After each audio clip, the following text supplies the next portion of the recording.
कथा के बिना अधूरा है सोमवार का व्रत। भगवान शिव पूरी करेंगे सबकी इच्छाएं।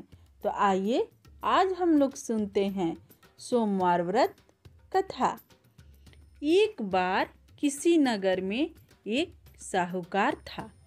उसके घर में धन की कोई कमी नहीं थी, लेकिन कोई संतान न होने के कारण वह बहुत दुखी था। संतान प्राप्ति के लिए वह हर सोमवार को व्रत रखता था और पूरी श्रद्धा के साथ शिव मंदिर जाकर भगवान शिव और माता पार्वती की पूजा करता था।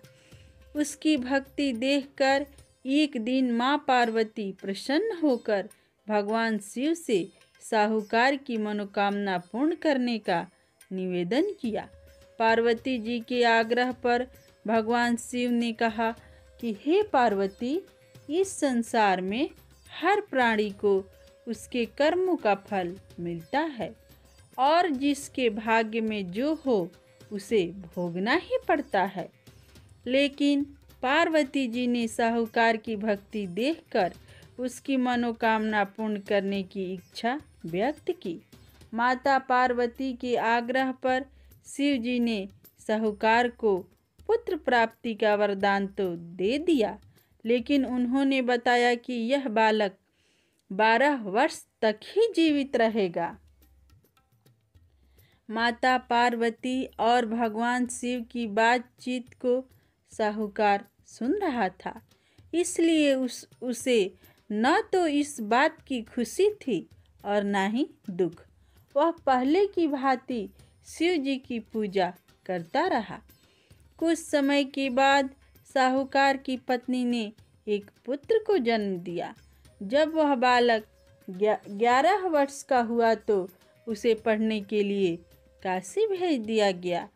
साहूकार ने पुत्र के मामा को बुलाकर उसे बहुत सारा धन देते हुए कहा कि तुम इस बालक को काशी विद्या प्राप्त के लिए ले जाओ। तुम लोग रास्ते में यज्ञ कराते जाना और ब्राह्मणों को भोजन दक्षिणा देते हुए जाना।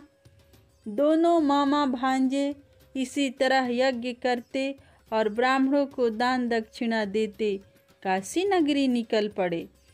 इस दौरान रात में एक नगर पड़ा जहां नगर के राजा की कन्या का विवाह था, लेकिन जिस राजकुमार से उसका विवाह होने वाला था वह एक आंख से काना था।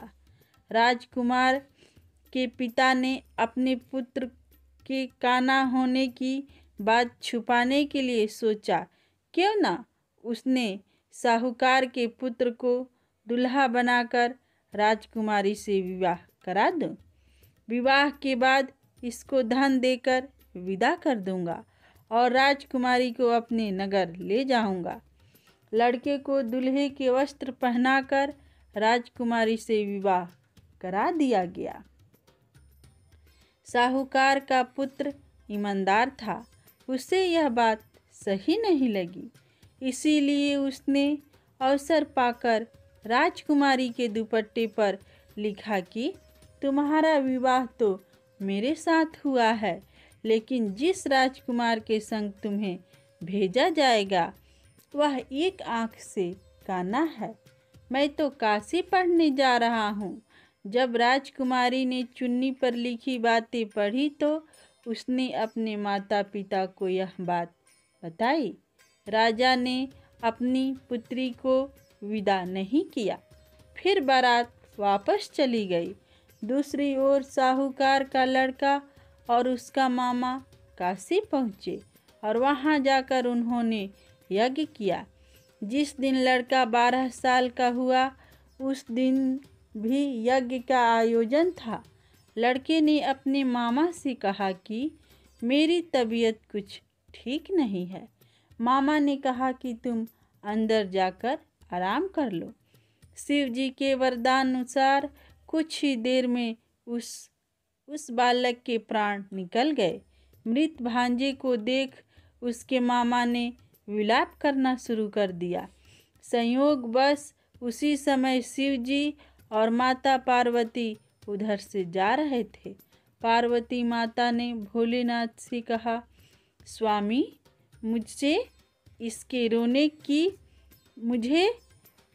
रोने की स्वर सहन नहीं हो रहा है। आप इस व्यक्ति के कष्ट को अवश्य दूर करें। जब शिव जी मृत बालक के समीप गए तो वह बोले कि यह उसी साहूकार का पुत्र है जिसे मैंने 12 वर्ष की आयु का वरदान दिया था। अब इसकी आयु पूरी हो चुकी है। लेकिन मातृभाव से विभोर माता पार्वती ने कहा कि हे महादेव, आप इस बालक को और आयु देने की कृपा करें, अन्यथा इसके वियोग में इसके माता पिता भी तड़प तड़प कर मर जाएंगे। माता पार्वती के पुनः आग्रह पर भगवान शिव ने उस लड़के को जीवित होने का वरदान दिया। शिव जी की कृपा से वह लड़का जीवित हो गया। शिक्षा पूरी करके लड़का मामा के साथ अपने नगर की ओर वापस चल दिया। दोनों चलते हुए उसी नगर में पहुँचे जहाँ उसका विवाह हुआ था। उस नगर में भी उन्होंने यज्ञ का आयोजन किया। उस लड़के के ससुर ने उसे पहचान लिया और अपनी महल में ले जाकर उसकी खातिरदारी की और अपनी पुत्री को विदा किया। इधर साहूकार और उसकी पत्नी भूखे प्यासे रहकर बेटे की प्रतीक्षा कर रहे थे। उन्होंने प्रण कर रखा था कि यदि उन्हें अपने बेटे की मृत्यु का समाचार मिला तो वह भी प्राण त्याग देंगे। परंतु अपने बेटे को जीवित होने का समाचार पाकर वह बेहद प्रसन्न हुए। उसी रात भगवान शिव ने साहूकार के स्वप्न में आकर कहा, हे श्रेष्ठी, मैंने तेरे सोमवार के व्रत करने और व्रत कथा सुनने से प्रसन्न होकर तेरे पुत्र की लंबी आयु प्रदान की है। इसी प्रकार जो कोई सोमवार व्रत करता है या अथवा कथा सुनता और पढ़ता है, उसके सभी दुख दूर होते हैं और सभी की मनोकामनाएं पूर्ण होती है। इसीलिए सब कोई बोलिए भोलेनाथ शिव शंभू की जय, शंकर भगवान की जय।